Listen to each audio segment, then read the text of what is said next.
Have you often met obviously arrogant people? From personal experience, I can say that this is rare, but such inadequacy can still be observed in our world, where many strive to assert themselves. Arrogance becomes a serious obstacle that significantly hinders a person's life path. For example, in building relationships with people. Let's first define what arrogance is. It is very important not to confuse this phenomenon with pride or confidence. In the first case, a person is driven by an absolutely unrealistic self-esteem, which allows them to place themselves above others, greatly exaggerate their merits, and belittle others. In general, it's a complete set of actions that ultimately lead to becoming an outcast. In the second case, a person is motivated by respect, both for themselves and for others. They don't need to be arrogant or display toxicity to maintain the image they've created in their mind. They are inherently confident in their abilities. In short, we've figured out who's bad and who's good, but it makes sense to talk about how to identify an arrogant person. In reality, there is nothing complicated about it. They are all such repulsive characters that we often understand this on an intuitive level.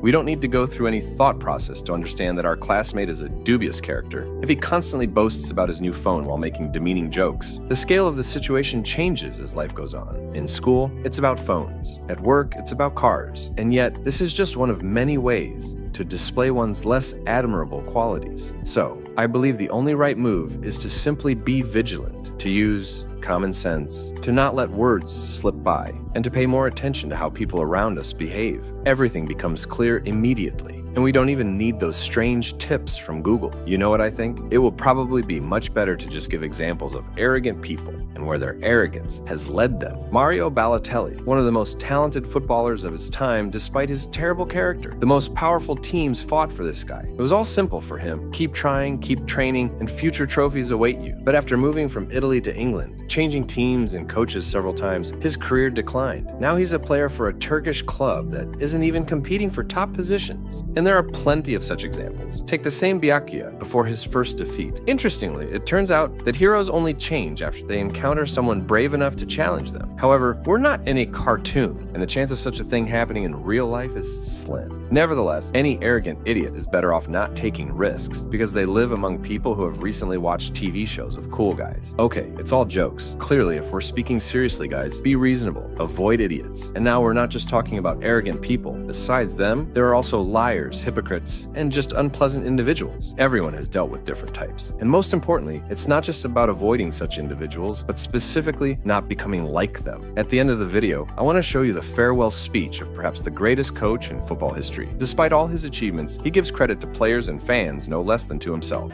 It's a thank you to Manchester United, not just the directors, not just the medical staff, the coaching staff, the players, the supporters. It's all of you. You have been the most fantastic experience of my life. Thank you.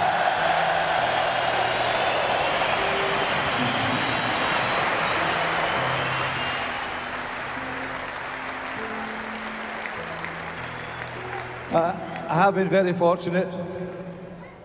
I've been able to manage some of the greatest players in the country, let alone Manchester United. And all of these players here today have represented our club the proper way and won a championship in a fantastic fashion. Well done to the players.